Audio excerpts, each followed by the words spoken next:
Now we shall begin. You should answer the questions as you listen, because you will not hear the recording a second time. Listen carefully and answer questions 1 and 2. Hi, Joanna. Where have you been? Hi, Dave. I had to go into college to return a DVD I'd borrowed from the library. Oh, right. But while I was there, I got some information about the City Arts Festival that starts next week. Oh, yeah? I saw a poster advertising it somewhere. Yeah, and I picked up this leaflet from the library. It gives you the website address. So as I was there, I logged on to get more information. Actually, although they've got the full programme of events fixed now, you can't book online, which seems strange. There's a number to phone, though. And are there student discounts? I guess so, but I didn't notice. Anyway, there are 3 things I'd like to see. An Italian film, a rock concert, and an art exhibition. Oh, The exhibition's free, and you don't need to book, so I'll definitely go to that. But I'm going to get tickets for the film in case they sell out. good idea. You can always buy concert tickets at the door because that's in a really big hall. Right. Before you listen to the rest of the conversation, you have some time to read questions 3 to 10.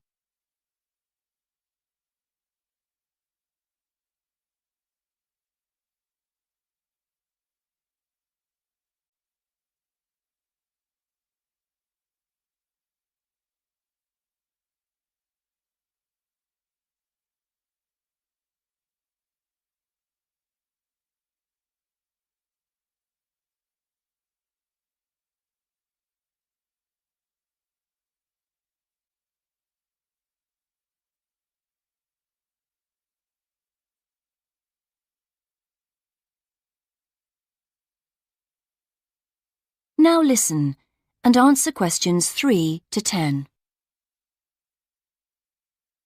So, when does the festival actually start? Well, it's usually held the first week of October, but it's earlier this year for some reason. The opening night is September the 20th, and events go on till the end of the month. And have you got that phone number? Yeah, it's here. Look, it's 0967 990 776. OK, I'll write it down. 0967 990 776. Thanks. I thought the local council made a profit from the festival, but it says here that there's a commercial sponsor. It's a local bank. I didn't know that. Neither did I. What other events have they got on? As well as the art exhibitions and stuff that's open every day, there are special events each day. Like on Monday, there's a musical in the City Hall. That's only £3.65 for students. I think I'll give that a miss. I've got football training on Mondays, but I'm free on Wednesday. There's a jazz band on then, and that's only £2.50 for students. Sounds good. Is that in the City Hall too? We could go. Well, I'm busy actually, but it's at the sports centre if you're interested. Oh, right. Thursday's the cheapest event, only £1.25 for students, and it's on in the library. Can you guess what it is? Probably the college choir. Actually, no. They've not been asked, apparently. Oh. No, it's a poetry evening. Isn't there any modern dance on anywhere? On Friday. That's at the college. It's quite expensive, though. £15 for adults and £12.75 for students. Oh, yes, that is a lot. If I'm going to spend that much, I'd prefer to go out on Saturday. Yeah, me too. But on Saturday night, there isn't live music or a party or anything. Just the fireworks in the city park. And that's only £1.50. Yeah, that'd be good. That is the end of part 1. You now have half a minute to check your answers.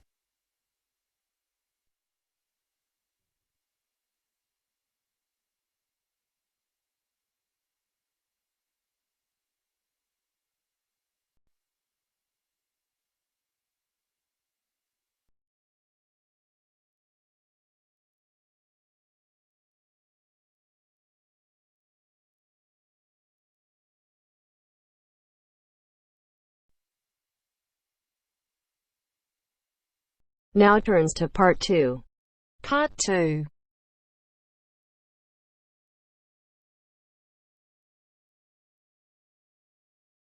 You are going to hear a conversation between two women about the health system in England. First, you have some time to look at questions 11 to 17.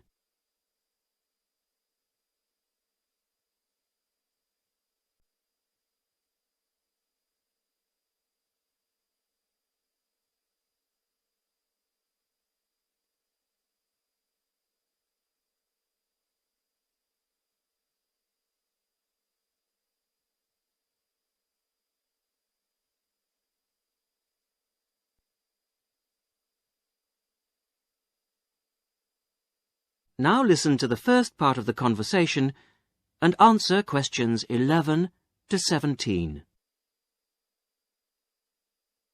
Hello, Mrs. Sutton. Come in. How are you settling in next door? Have all your things from Canada arrived yet? I thought I saw a removals van outside your house yesterday afternoon. Yes, they came yesterday. We spent all day yesterday arranging them. It's beginning to feel a bit more like home now. Oh, that's good. Look, come in and sit down. Are you all right?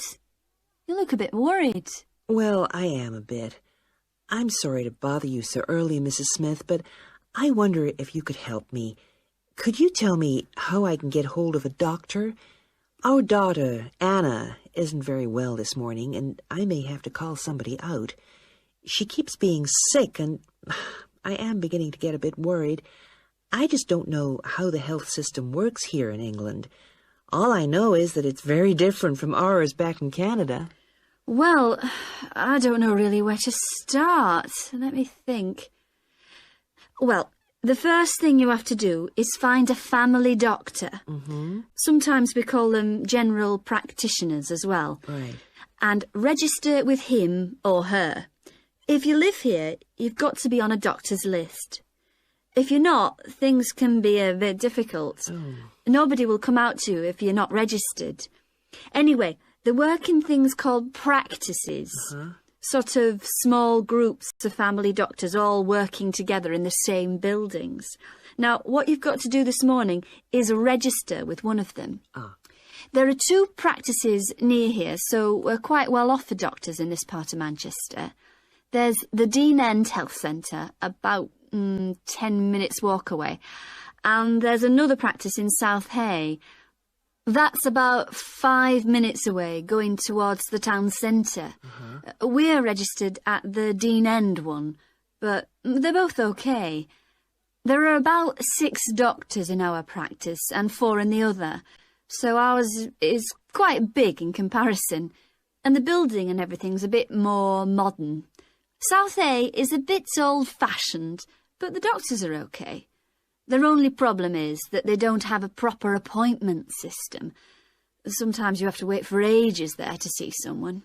Anyway, you go to the receptionist in whichever health centre and ask her to register you with a doctor there. You have to fill in a form, but it doesn't take long. Ours is called Dr. Jones, and we've been going to him for years, ever since we moved here 15 years ago. I wouldn't say he's brilliant, but I suppose he's all right, really. We're used to him now. They say he's very good with elderly people, but he does tend to get a bit impatient with children. Listen, the one who's supposed to be really good with small children is Dr. Shaw. I've heard lots of people say that. She's young and she's got small children of her own, so you could try registering with her. And if her list's full, I heard somebody say the other day that there's a really nice young doctor at South Hay, a Dr. Williams. He holds special clinics for people with back trouble, but that's not really your problem, is it? Now you have some time to look at questions 18 to 20.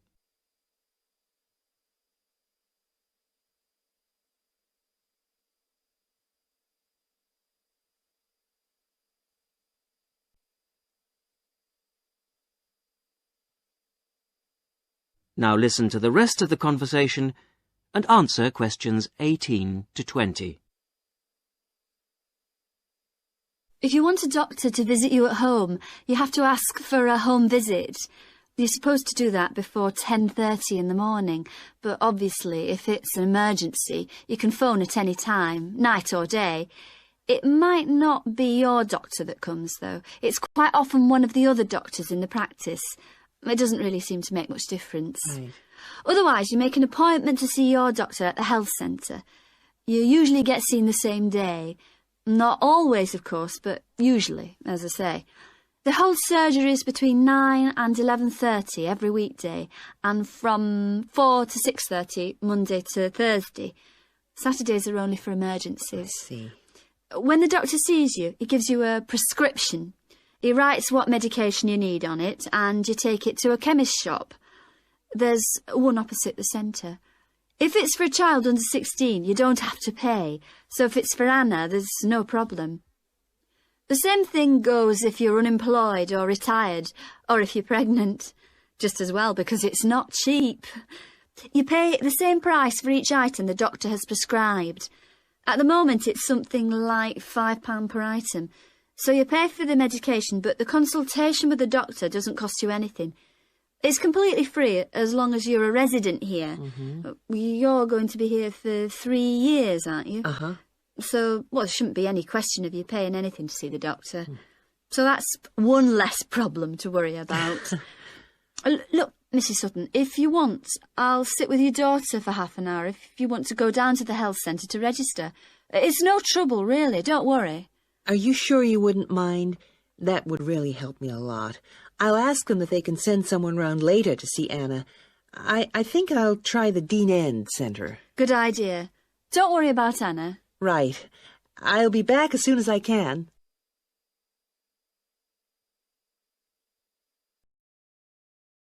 That is the end of part 2.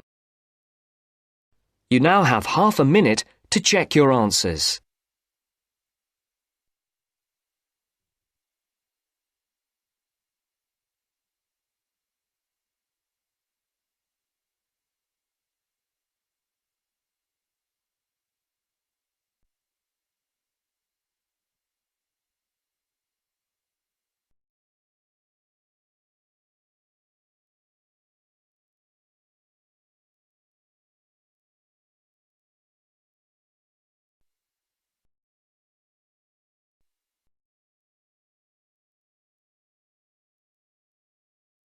Now turns to part 3.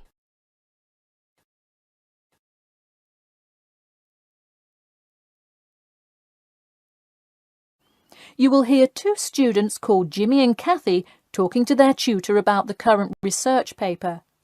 First, you have some time to look at questions 21 to 25.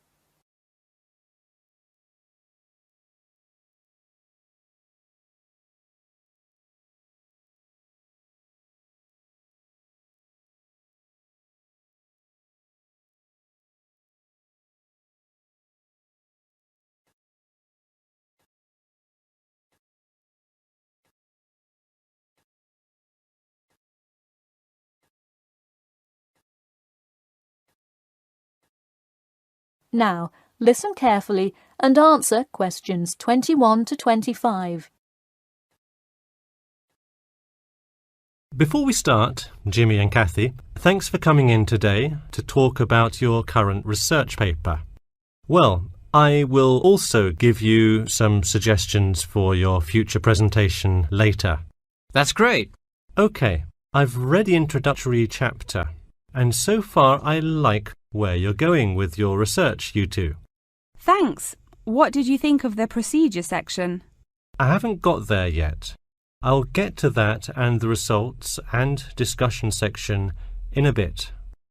Oh, if you haven't read the rest, are you just saying you like the introduction?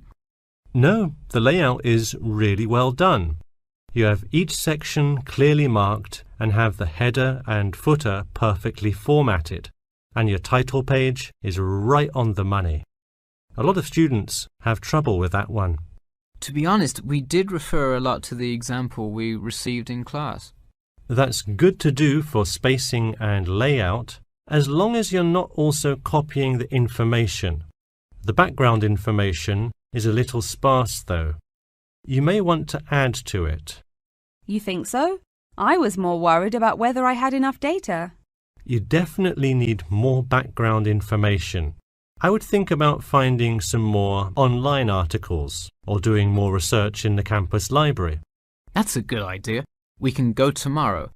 I find it too tough finding the subject matter in the online journal database. I also like being able to flip through the physical journal as opposed to trying to scroll down on a computer. Me too. Oh, I almost forgot. I've included all of my citations in the abstract, but could you help me with the bibliography? I should be using a bibliography, right? Not an appendix. Sure, I can help with that.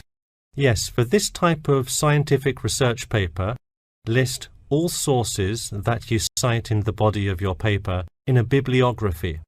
Go to the website I gave you last time to see the exact way to list each source. Okay, thanks. I'll do that. We still have a lot of things to fix up. Yeah, but there's a lot of good stuff here to work with. So enough about the paper. How is the presentation going? Well, it's all right. I'm going to go try out the new presentation software while Jimmy's working on the bibliography. Yeah, we are hoping to make an animation of an actual pump, but still have a lot to learn about how to do that. Before you hear the rest of the talk, you have some time to look at questions 26 to 30.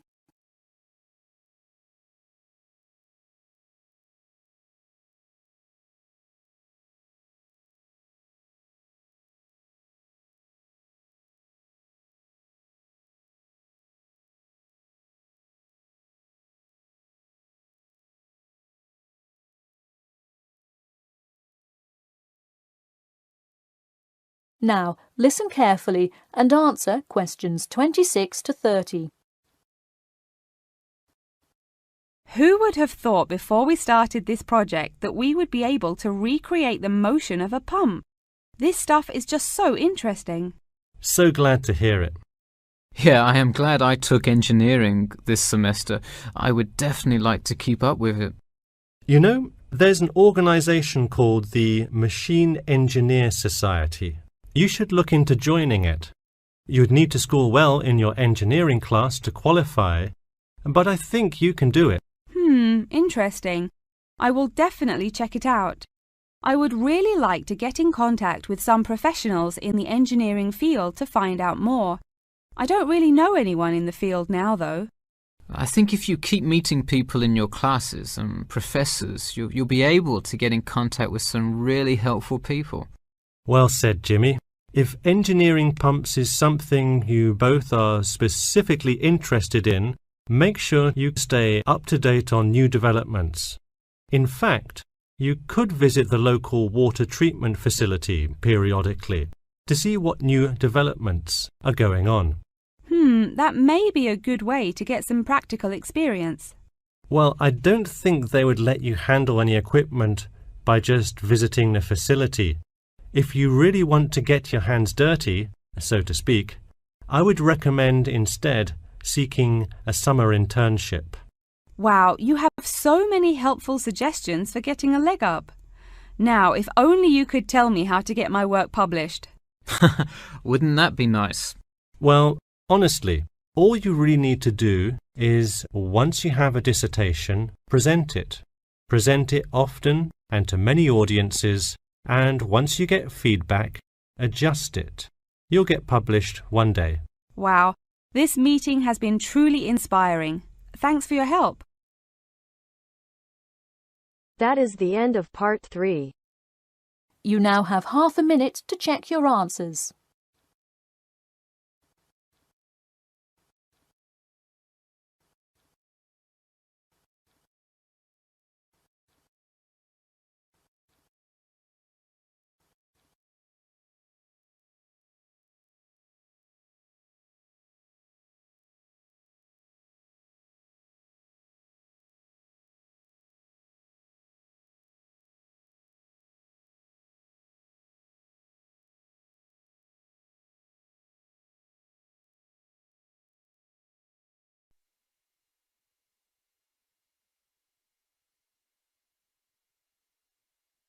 Now turns to part 4.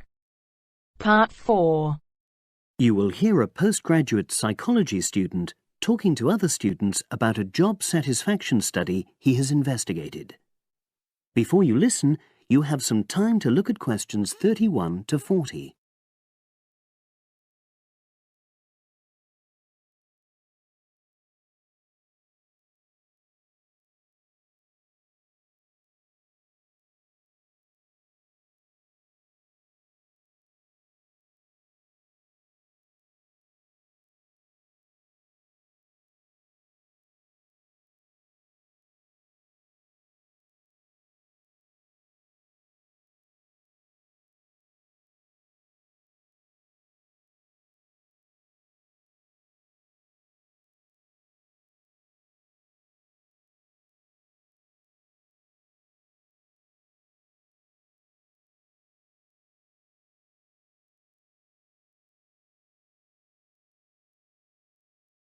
Now listen and answer questions 31 to 40. Good morning, everyone. For my presentation today, I'm going to report on an assignment that I did recently. My brief was to analyze the methods used in a small study about job satisfaction, and then to make recommendations for future studies of a similar kind. The study that I looked at had investigated the relationship between differences in gender and differences in working hours and levels of job satisfaction amongst workers. For this purpose, employees at a call center had been asked to complete a questionnaire about their work. I'll summarize the findings of that study briefly now. First of all, female full-time workers reported slightly higher levels of job satisfaction than male full-time workers. Secondly, female part-time workers reported slightly higher levels of satisfaction than female full-time ones did. On the other hand, male part-time workers experienced slightly less job satisfaction than male full-time workers. But although these results seemed interesting and capable of being explained, perhaps the most important thing to mention here is that in statistical terms, they were inconclusive. Personally, I was surprised that the findings hadn't been more definite, because I would have expected to find that men and women, as well as full and part-time workers, would experience different levels of satisfaction. So I then looked more carefully at the methodology employed by the researchers to see where there may have been problems. This is what I found. First of all, the size of the sample was probably too small. The overall total of workers who took part in the survey was 223, which sounds quite a lot, but they had to be divided up into subgroups. Also, the numbers in the different subgroups were unequal. For example, there were 154 workers in the full-time group, but only 69 in the part-time group. And amongst this part-time group, only 10 were male, compared to 59 who were female. Secondly, although quite a large number of people had been asked to take part in the survey, the response was disappointingly low. A lot of them just ignored the invitation. And workers who did respond may have differed in important respects from those who didn't. Thirdly, as the questionnaires had been posted to the call center for distribution, the researchers had had very limited control over the conditions in which participants completed them. For instance, their responses to questions may have been influenced by the views of their colleagues. All these problems may have biased the results. In the last part of my assignment, I made recommendations for a similar study, attempting to remove the problems that I've just mentioned. Firstly, a much larger sample should be targeted, and care should be taken to ensure that equal numbers of both genders and both full and part-time workers are surveyed. Secondly, the researchers should ensure that they are present to administer the questionnaires to the workers themselves. And should they require the workers to complete the questionnaire under supervised conditions so that the possibility of influence from other colleagues is eliminated. Finally, as workers may be unwilling to provide details of their job satisfaction when they are on work premises, it's important that the researchers reassure them that their responses will remain confidential, and also that they have the right to withdraw from the study at any time if they want to. By taking measures like these, the reliability of the responses to the questionnaires is likely to be increased, and any comparisons that are made are likely to be more valid. So, that was a summary of my assignment. Does anyone have any questions?